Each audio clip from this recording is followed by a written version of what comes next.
پاکستان میں آئے دن مدارس بڑھتے جا رہے ہیں، ان کے فضلہ فارغ التحصیل علماء بہت زیادہ ہو رہے ہیں، نئی مذہبی جماعتوں کی بنیاد پڑ رہی ہے، یوٹیوب پر لاکھوں کی تعداد سے اسلامک اسکالرز آ رہے ہیں، لیکن پریکٹیکل لائف سے دین نکلتا جا رہا ہے۔ اس کی کیا وجوہات ہو سکتی ہیں؟ کیا اس کی پیش گوئی پہلے ہی کی جا چکی ہے کہ قیامت کے قریب ایسا واقعتاً ہوگا، یا اس صورتحال کو کس طرح بہتر بنایا جا سکتا ہے، یا اوورآل پوری دنیا میں ہی یہی صورتحال ہے؟ جی ہم سب اہتمام وہ کہتے ہیں کہ بڑے پیمانے پہ ہو رہا ہے، ایسا نہیں ہے کہ دین کی نشر و اشاعت، اس کی تفہیم، اس کو پھیلانا، اس کے لیے ہزاروں لاکھوں علماء، مدارس، بلکہ تعداد و ضرورت سے زیادہ پیدا ہو رہے ہیں، لیکن عملی طور پہ سوسائٹی کا دینی التفات نظر نہیں آتا۔ اس کی وجہ کیا لگتی ہے آپ کو؟ یہ لوگ ہیں، اللہ نے ان کو پیدا کیا ہے، ان کی ایک بڑی تعداد ہمیشہ رہی ہے۔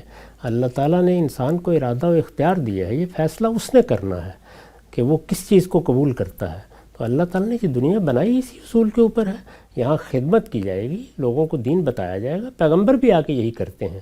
سوال یہ ہے کہ ان کو اس وقت تردد ہو رہا ہے جبکہ عام لوگ دین پہنچا رہے ہیں، عام لوگوں میں سے علماء پہنچا رہے ہیں۔ قرآن مجید تو بتا رہا ہے کہ جب ہم نے پیغمبر بھیجے تو ان کے گھر والے بھی ان کی بات ماننے کے لیے تیار نہیں ہوئے، تو اس وجہ سے یہ کوئی تردد کا موضوع ہی نہیں ہے۔ اصل چیز یہ ہے، مجھے اپنی فکر کرنی ہے، آپ کو اپنی فکر کرنی ہے، ان کو اپنی فکر کرنی ہے۔ ہمیں یہ دیکھنا ہے کہ ہمارا رویہ اس علم کے بارے میں کیا ہے جو پیغمبر کی وساطت سے یا پیغمبر کی نسبت سے پہنچایا جا رہا ہے۔ واضح آگے بڑھاتے ہیں۔ جی میرا نام احتشام ہے اور میرا تعلق خیبر پختونخوا سے ہے۔ میرا استاد سے سوال یہ ہے کہ کیا قیامت کے دن ہمیں خدا سے سوال کرنے کا حق ہوگا؟ کیا ہم خدا سے بھی سوال کر سکتے ہیں؟ جی واضح ہے۔ جی ہم قیامت کے ہم سب انسان کا بڑا تجسس ہے، دنیا میں بھی جیتے ہوئے وہ یہی آرزو رکھتا ہے کہ کچھ ایسے سوالات جن کا جواب مل جائے۔ تو کیا قیامت میں، پہلے تو یہ بتائیے گا کہ قیامت میں کیا یہ ارج بھی رہے گی انسان میں، اس طرح ہمارا اسی وقت کا شعور وہی ہوگا کہ ہم اسی تجسس سے اللہ تعالیٰ سے سوالات کریں گے؟ قرآن مجید سے معلوم ہوتا ہے کہ لوگوں نے سوالات کرنے ہیں، وہ سوالات نقل ہوئے ہیں۔ قرآن نے بتایا ہے کہ لوگ وہاں اپنا یہ عذر پیش کریں گے، یہ بات پیش کریں گے، وہ فلاں معاملے میں اس طریقے سے استدلال کریں گے، تو ان کو بھی موقع ملے گا اللہ کی بارگاہ میں پہنچے۔ لیکن اصل سوال یہ ہے کہ پہلے وہاں انسان کامیاب ہوگا تو یہ جسارت کرے گا، تو ساری توجہ اس پر مرکوز کرنی چاہیے کہ ہم وہاں کامیاب ہو جائیں۔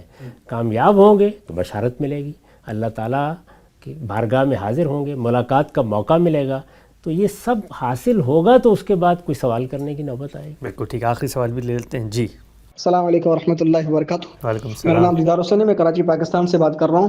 میرا غامدی صاحب سے سوال یہ ہے کہ غامدی صاحب، جب اللہ تبارک و تعالیٰ کا بندے کو دیدار ہوگا جنت کے اندر، الی ربھا ناظرہ، ایک اور آیت کی تفسیر کرتے ہیں مفسرین اکرام، تو کہتے ہیں اللہ تبارک و تعالیٰ نے فرمایا کہ لوگوں کو جنت دوں گا اور اس پر زیادہ کروں گا، تو زیادتی سے مراد یہاں اللہ تبارک و تعالیٰ کا دیدار لیتے ہیں بعض مفسرین اکرام۔